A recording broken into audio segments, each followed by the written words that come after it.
They're predominantly worried about things like pornography and violence. More harm, or just as much harm, is being done by just that lack of real social interaction and things like that. The school is doing this with you, so they feel they are not alone, but we're doing this as a community. If they're not, functioning well within themselves, they're not going to be bringing their best self to school.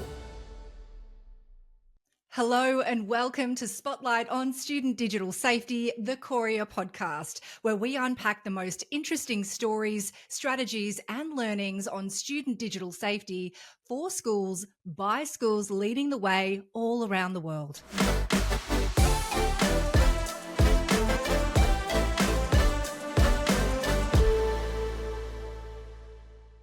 My name is Yasmin London, and I'm incredibly excited to welcome you to today's Spotlight and introduce you to our incredible guests. We've got Nicole Pleysier and Andy Yu from Rehoboth Christian College. Nicole is the CEO and Andy is the Science, Digital Technology and Extension Program Lead at Rehoboth, an innovative K-12 co-educational school located in Kenwick, Western Australia. Welcome, Nick and Andy. So excited to have you here today. Hello. Thank you. Excellent. So excited to hear your story. We've been hearing some great work that's been coming out of the school, some real innovation, some real, I guess, strategies and skills that other schools can really learn from. So I'm excited to get into all of that. But before we start, what I'd love to do is to find out a bit about each of you. What you like about being an educator and working with young people, and a bit about your career journey to get to where you are today. So, Nick, I might start with you. How did you get into the space of education? My journey in education was a bit of a slow start. I actually started my working life. It started as a hairdresser, and then while I was doing that, just felt this real pull towards education. I think I was sort of maybe even running away from it a little bit. I kind of had been told by a lot of people that I should follow that pathway, but saw myself as a bit of a creative and wanted to pursue that. But anyway, got the better of me, and I started my degree and then got married in my second year and baby in the third. So it was sort of a bit of a stop-start. Plans of man, they say. It doesn't always work out how you expect it. But I started my career as an art specialist in primary school, moved around a lot, worked in our far north for a little bit, but actually landed back in the school where I actually was a student myself, and as it turns out, my husband. So I have a very long relationship. My kids all went to this school. And I have got a grandchild now at this school. So it's like this 40, people say, how long have you been at this school? And I said, since I was 10. So I am embedded here. I actually lived on campus for 3 months. That's my claim to fame, when we had a caretaker's house and that. So I'm truly part of this school. But moved on from there to regular class teaching, sort of found my groove in middle primary, and then ended up doing curriculum work and slowly morphed out of the classroom into kind of more administration role. And then was the principal in the primary school for 8 years, and this year is my first year as CEO of the school. So we have 2 campuses. About 1,100 students, about 200 staff, so it's a huge staff cohort. And this is the first time they've had a CEO that has been trained as an educator. So we've always had quite a business model. My job is around risk and compliance and things like that, which I've had to upskill in, but bringing that sort of real drive for students first, has been kind of the mantra for this year. Yeah, it's incredibly important, I think, in schools that lived experience, to be able to connect with other teachers, with the leadership team, to have that anecdotal, the stories to share, to really illustrate your experience. And I think, becoming the CEO, even after being at this school for as long as you have, or being an educator for as long as you have, the ability to still step into a new space is really, really exciting. So I think that's a real credit to the school, I guess, and the environment and the journey that you've been on. If I think about hairdressing, my dad's a hairdresser, so as the daughter of a hairdresser, I understand the skill that comes with communicating with clients would Yeah, translate very well into the absolutely. schoolyard. I'd imagine. Absolutely. Yes. Amazing.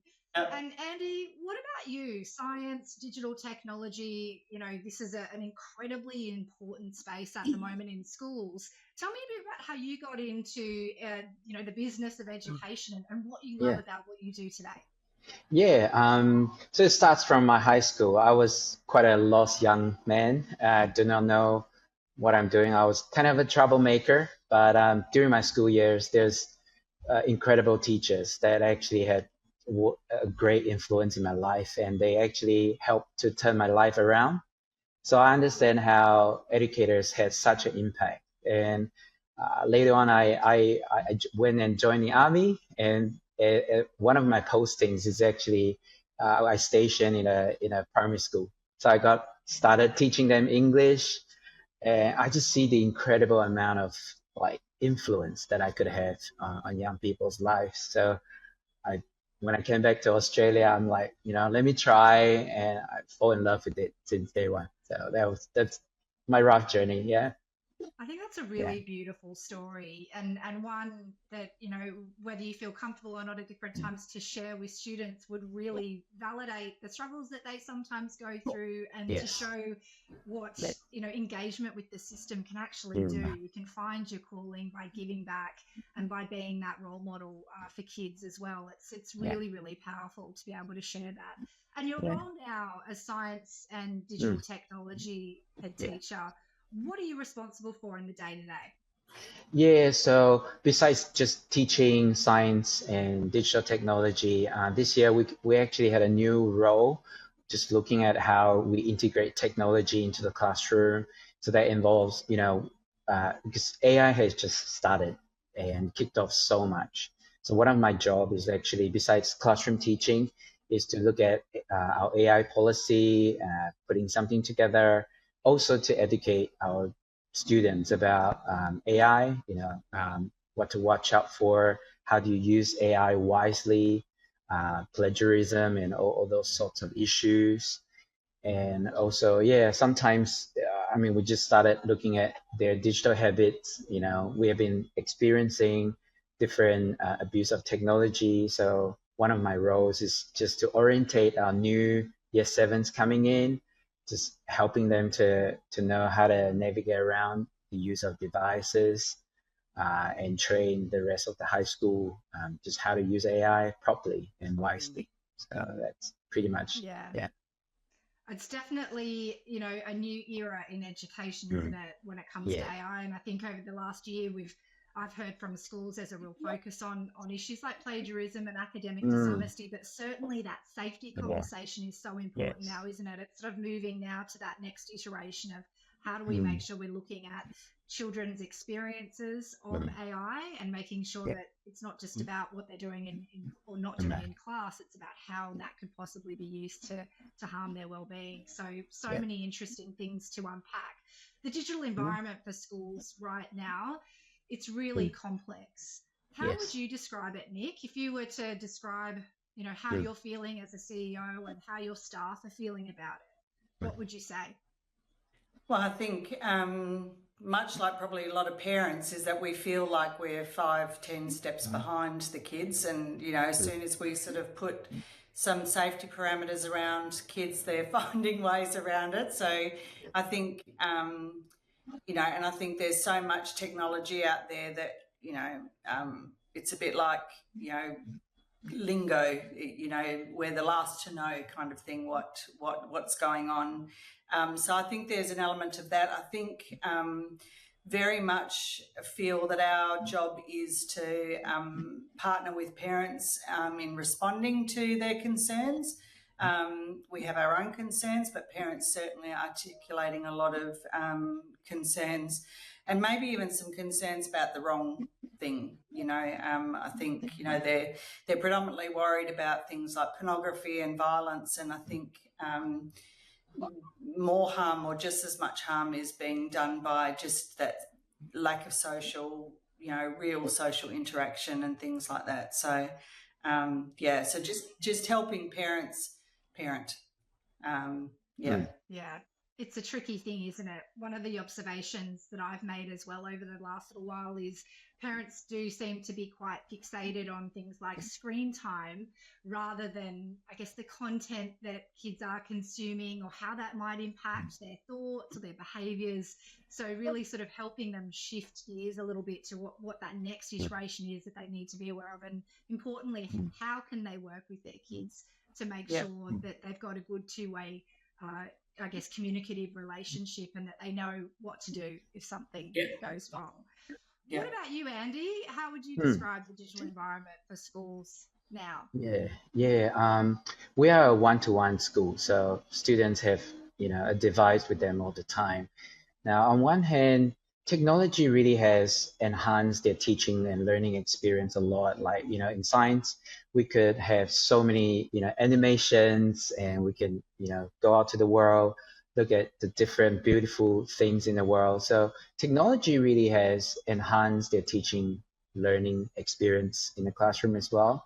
But at the same time, there's a lot of distractions that, kids needs to navigate through. In a classroom when things get bored, there's so many gaming distractions. Even they are able to talk to one another over the computer while lessons going on.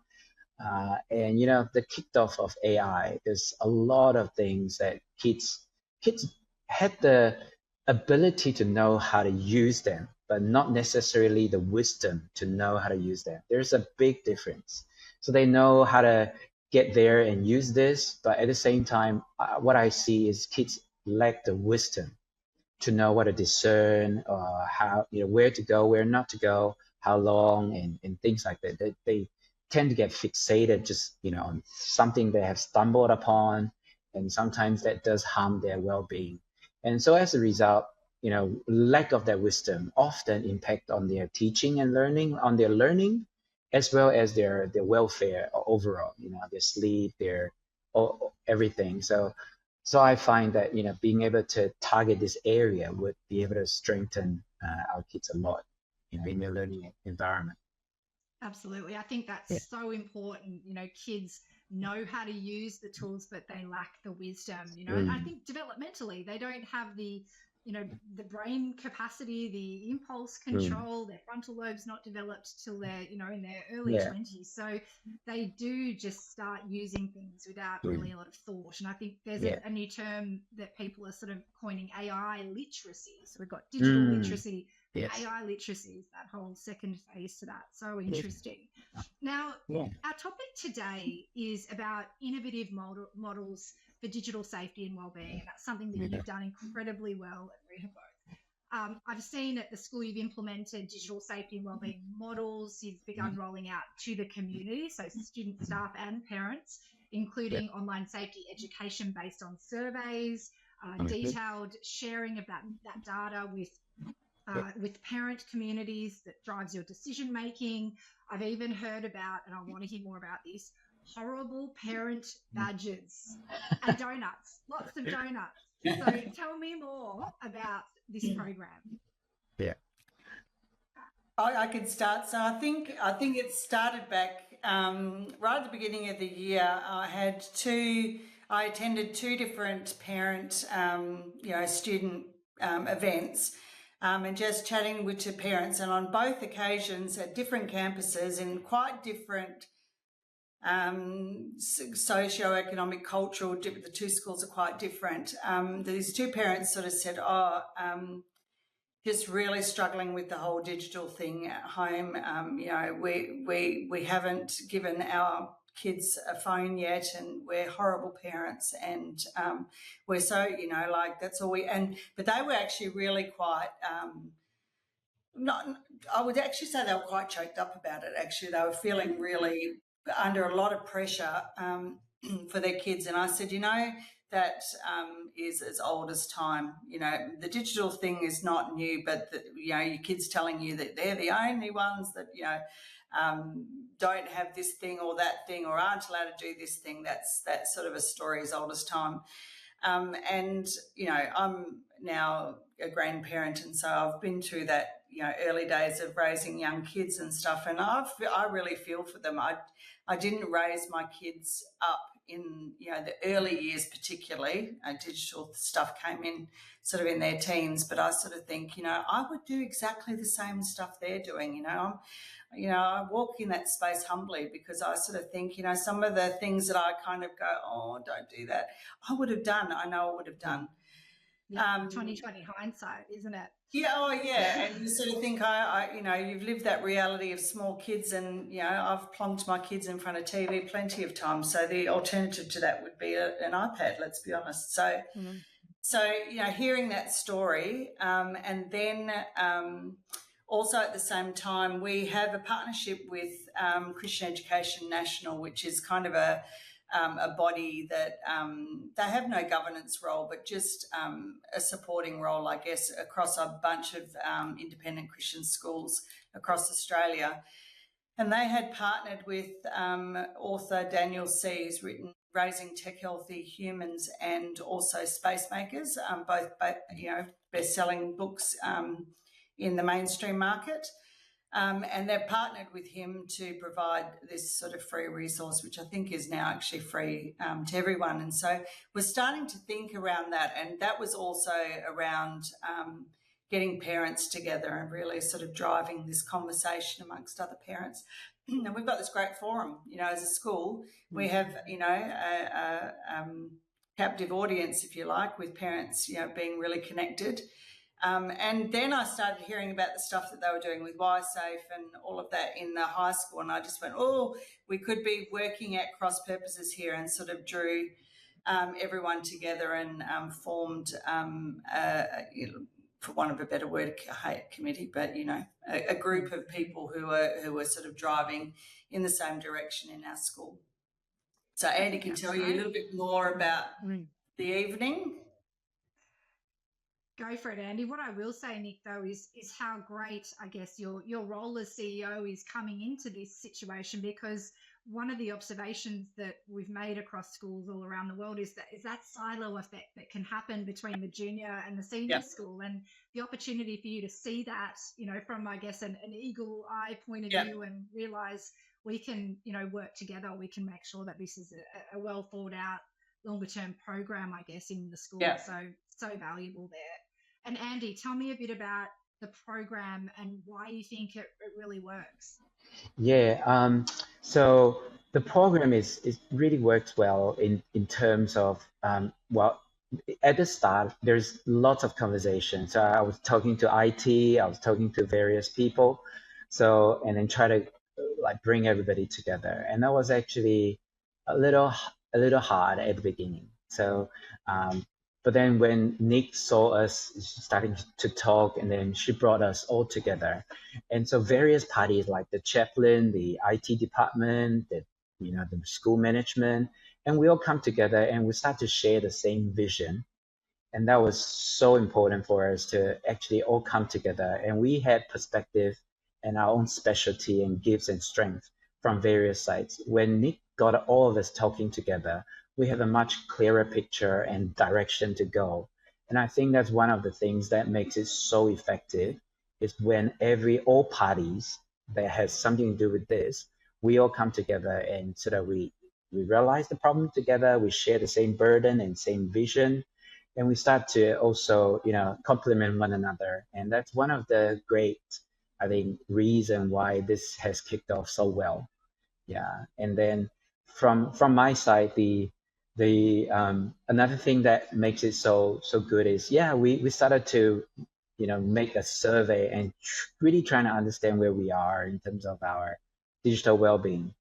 So so what happens is I send out a survey, but then I don't get much responses. So that was like 100, only 100 out of so many of us, about 1,000 school students. So we only got 1/10. So I just thought, well, what can I get more students to respond to me? So I just tell all the rest of the school, I say, well, I'm gonna give out 6 gift cards, like JB Hi-Fi gift cards, and I'm gonna It always works. yeah. So I would say I'm gonna draw 2 from each year group. So sign up, you get a chance to get and then I mentioned about bubble tea. Bubble tea always works. Teenagers loves bubble tea. Yeah. That's really good. I've not heard of bubble tea. I've heard of, the pizzas and the donuts Yeah. and possibly the gift vouchers, but bubble tea for everybody listening Yes. today, give that one a try. That is a really fantastic idea. I Yeah. want to look back really quickly, Andy, and ask, Sure. because I know people will be wondering, Mhm. you talked about having all of these different stakeholders on, I guess a team working towards a unified vision.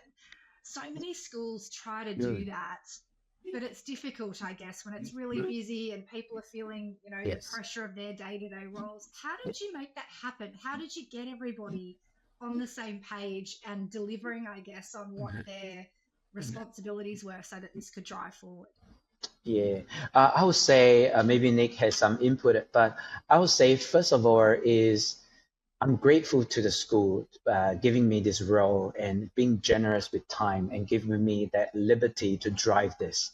If I were really caught up in my classroom, then I won't be able to actually bring everybody together and actually go and talk to different parties. So I feel the first thing is actually someone needs to be a catalyst to drive this, and he needs to be given the time and the liberty to be able to do that, and the support from the management. So, and then secondly would be, I think Nick has also, by having that recognition from the leadership that this is important and we support you, and let me come and, get together and, and when Nick comes into that space and working together with us, we could actually see this is a priority. So everybody now, besides all our busy work, we could still come together, manageable time where we can devote that time to start talking with one another on this issue, and also the parents' response. When we send out sign-ups and we realize, wow, a lot of parents are actually wanting to know something about this, and that actually adds fuel to the team and say, wow, let's put this well together so that the first launch night will be a great success. It will be a great encouragement, and we keep on this momentum driving this forward. Yeah, it's incredible because when you see those results come in, you think, gosh, why didn't we do this earlier? But it's difficult. And Nick, I just wanted to ask you, you're obviously an incredibly engaged leader with your history in schools. You get it. What would you say to schools, though, that know this is an issue, but they're still trying to sort of push upwards to leadership to convince them that this is something that should be done in the school, or that, if we've got restricted budgets or short on time, why a school, what's the business case, I guess, to put people in a position like Andy has been? What could they do to help move that along? Yeah, I think asking the parents, I think, one of the, I guess, surprising engagement that we had, like I knew that there were parents that were really struggling, but you often think, oh, it's, kind of maybe the more traditional parents and, maybe the more mindful parents and things like that. And the average parent who's time strapped and, working, long hours and things are possibly not going to be so engaged. I think we had, correct me if I'm wrong, Andy, I think we had 200 people turn up to our launch event, which they didn't know what they were coming for. They were just keen to be part of the story. And I think so, asking your parents, and I think there's, especially older kids, year 4 up to year 12, ask them. I think while they love the digital landscape they live in and would find it hard to live without it, I think they do sense some of the losses with not getting it right. And before you were saying too about, kids not having the wisdom, I sort of think I'm a terrible example myself. I doom scroll till 11 o'clock at night and don't get enough hours sleep. And I sort of think I'm not a digital native. So, times that by 10, for a 14-year-old. So I just sort of think all being together on the same page is just so vital. And I think, I think it has such an impact on all learning, because there's alternatives to deep work, always calling for your attention. And so I think it has an impact on all learning. So I think it's really important for schools to start engage. And we're right at the beginning of our journey too. We haven't got it all together, and we're sort of fumbling our way through. But I think we've made some really exciting sort of strides into this space. No. I think your comments on engaging parents is so important, and I guess you've done that through the survey, right? You've shared that data. Everybody wants personalisation, and so once you've got an opportunity where you've got 200 parents together, and you're going to tell them about their kids and your school, and it is a personalised approach, but not necessarily really onerous. I mean, a few gift vouchers and some bubble tea, and you've got some really helpful data that does engage parents, and it's almost that catalyst to get them in the room where they then understand the scale and what they're dealing with, I guess, rather than just being that problem horrible parent. I do want to come back to you, and you can find out what you say to those problem parents when you give them a badge, but it is that sort of knock-on effect. If we start with those right steps, it really helps that momentum and flow as we move forward. So you get to the parent night. What happens next? You share the information. I know that YSafe obviously did an education session as well to illustrate the risks, and I'm sure some of the benefits as well, and the practical strategies. What happens after that? So on the evening, we all the stakeholders in the team that have been collaborating towards this event each sort of had 10-15 minutes each, and so we wanted to keep it short and sharp. Because we wanted to leave ample time for parents to have a coffee and chat with people on their table. So we set up the room rather than just in rows. We had round tables sort of to sort of promote that conversation rather than all sitting in stiff rows.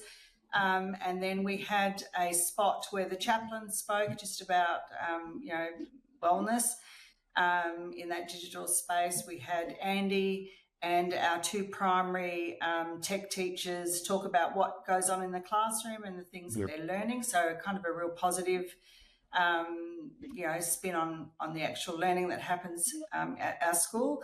Then I spoke about the Daniel C. Raising Tech Healthy Humans podcast. Oh, it's not really a podcast, but sort of online lessons for parents. And then Andy did a bit of the launch around the survey results. And so I think that there was kind of these little snapshots of here's some great, and Andy really did a really good job in presenting that too. And so told parents the truth, there's some things that are concerning, but also said, look, these are things, when you survey the whole of Australia, this is where our results are really positive, and particularly around talking to parents when they get into trouble, basically was a really positive outcome. And Andy also did a great job in engaging the parents by actually doing an activity with them rather than just telling them, having a PowerPoint. They sort of, what was it again, Andy? You did it in 3 categories? Yeah, so I got parents to, we had all these survey results. So I purposely asked parents to, with all these survey results, tell me what is worth celebrating. So they just pinpoint and discuss with one another what's actually good out of these data. And then similarly, I asked parents to say, well, pick out 3 concerning areas based on these data. And could you rank it in terms of most concerning, secondly, and thirdly, and maybe have a chat with one another why this is concerning. So those questions are like, have you been asked to send a new photo before? Do you have a public social profile? And all those very, very important questions for them to know. And then, we finish off, with that category, what's worth celebrating. Let's celebrate it together. And so those get parents to discuss and look at those data and really try to digest and seeing from one another's perspective. And I think also this survey, it's actually very encouraging. Now we compare to the state level kind of a statistics, and then looking at how our school overall, the parents actually have been doing a really good job trying to safeguard some of those areas. And they can actually see from the facts that they are doing a good job compared to, what we see in the state. So they walk away feeling encouraged. Okay, this is actually a fruit of my labor. I just don't see it, but tonight I get to see it. Yes. So they walk away feeling encouraged and supported. Now the school is doing this with you. So they feel they are not alone, but we're doing this as a community and as a team. So that's great, I think. That's so powerful, because so often we don't see the fruits of our labor. We deal with the tantrums at home and those exhausting arguments where you just feel like you can't go any further, but you're sticking to your guns. To give them a sense of hope and achievement in some way is so powerful. This is what you're doing right. And I really love that you've compared it to not just the WA schools data, but the Australian schools data. So they can see that, what I'm doing is working, even if I don't see the results visibly in that moment. What did they say was worth celebrating? What were some of the, I guess, if you could give me what was worth celebrating, and what were they most shocked about when they heard that data? Yeah, so from the data, I think one of those really worth celebrating, it's actually mobile phones. So a lot of parents actually understand not to give mobile phones to their kids too early. So, and then they actually, can see from that perspective, like kids without mobile phone, and that they have much less sort of depression and, those negative side effects. So I think that's something they see, because often kids will fight against them about, why don't you give me mobile phone? The rest of my class have it. So they always feel that tension. And then so one of the celebration is actually they see with their resistance, but they actually protect their children like from all these. And I think, Nick has also given them a lot of encouragement in terms of it's okay to be horrible parents in the eyes of your children, but because this is protecting them, this is loving them, even though you're being conned, a horrible parent. But so that's something that and I think generally our statistics in terms of level of depression or their level of being distracted by their device, or they feel being enslaved by technology, we have a relatively low percentage compared to the state or the general sort of vibe. So I think those are big celebrations that parents can see. Wow, all our effort actually has brought those statistics down a lot. Absolutely. And that they're not alone too, that yes, coming together, even though it's difficult to get to these events at the end of the day, it's that moment where you go, oh, I'm not the only one, I'm not the only horrible parent. Now, Nick, what do you think you've done so much in this space, and we mentioned earlier that as a leader, you've already identified this as an issue and given it the green light. So we're seeing fantastic results as a result of that. What would be the consequences, do you think, if you didn't take action in the school around digital safety, if you hadn't given Andy that role and given him the freedom to be the catalyst? What would be the outcome, do you think? I think, the most simple answer is that it would continue to be a unaddressed issue in our school. I mean, we all know it's there, and so it's usually when we've got the time and the passion and the money to throw at it in a real concerted way. But my first concern is always for student wellbeing, because I think it's chicken and the egg with their learning. If they're not, functioning well within themselves and feeling whole within themselves, they're not going to be at their kind of, best, bringing their best self to school, whether that's because they're tired or whether because they've had some social anxiety around stuff that's going on online, whether, it's, forming some addictions that are unhelpful, all of those things. I just sort of think if we didn't do something, we're just going to see more kids, harmed and making mistakes that could be avoided. Yeah, it's really, really important. Ultimately, these are places, not platforms, aren't they? And we need to make sure that we're looking after kids in that same way. Andy, did you have some comments? Yeah. I feel like I want to add that as well. I mean, in the past few years, when this is not as a concerted effort, we find ourselves constantly having to just put out spot fires again and again. Instead of, so we have been trying to address this individually or segmentally, and we're always putting out fires. So I'm thankful for this year where we can take a more proactive approach and a more global approach to this from top down, instead of trying to just put out fires and then we know they're going to come up again. And the speed of them coming out is so fast that if we don't approach it in a global level, it's actually not going to be effective. Yeah, no, that's incredibly poignant. You know, with spot fires, we've got to be more strategic. We've got to stop spending our time and ultimately wasting what could be, you know, really productive time in other tasks. And, you know, we're busy in school. So let's be strategic and let's be well planned and make sure that we do this right from the start, getting that foundation really, really solid. So one last question, I guess, for both of you before we do wrap up is what your key takeaway would be for our listeners that you've learnt through this process. What's the one thing that you want other schools to know about?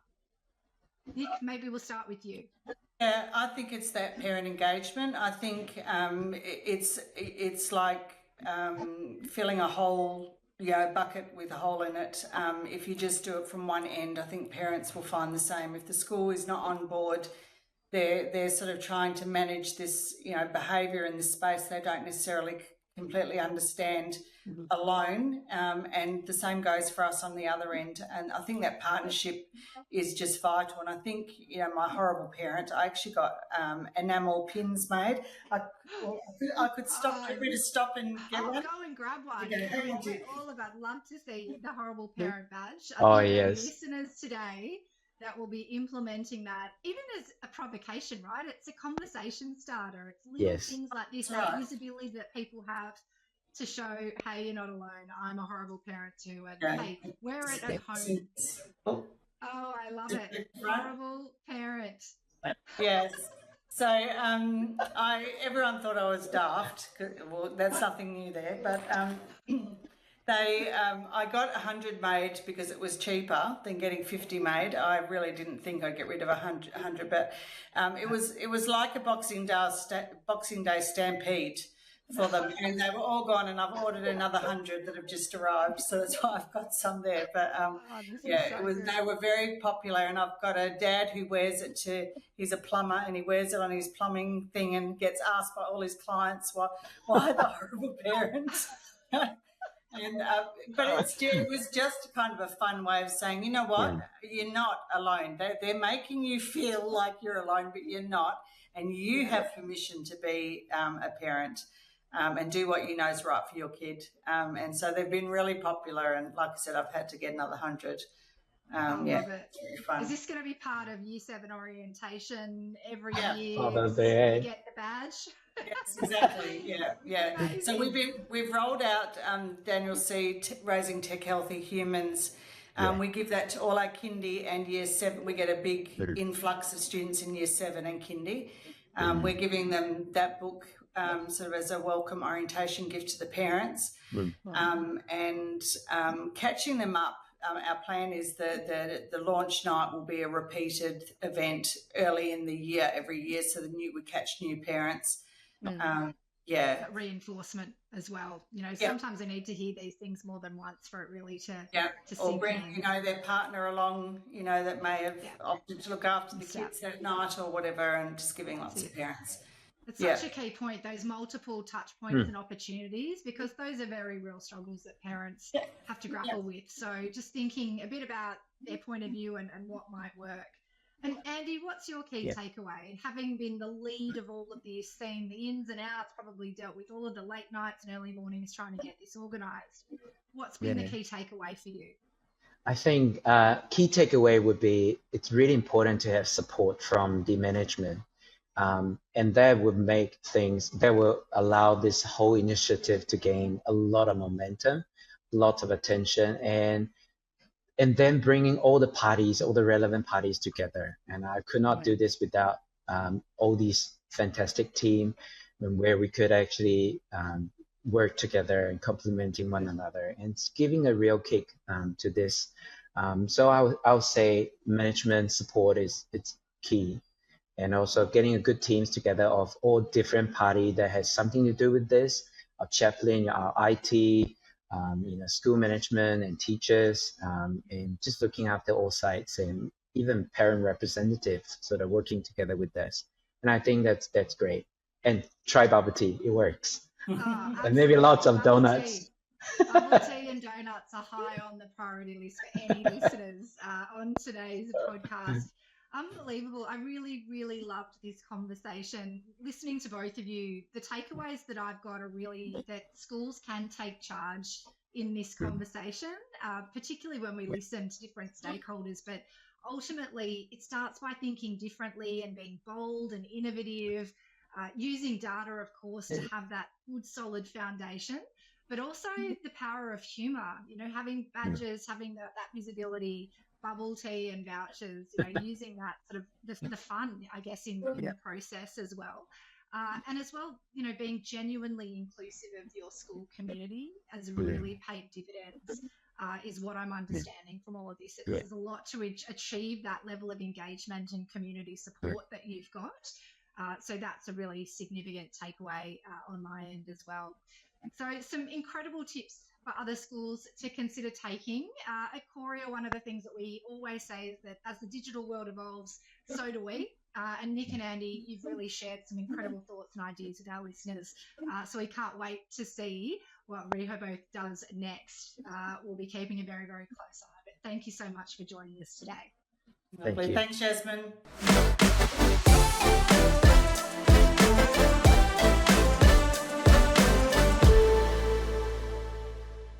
Thanks so much for listening in. If you enjoyed today's episode of Qoria's Spotlight on Student Digital Safety, subscribe now, give us a follow, or reach out to let us know what you'd like to hear more about. Spotlight is all about providing useful information for schools by schools, and we can't wait to hear from you.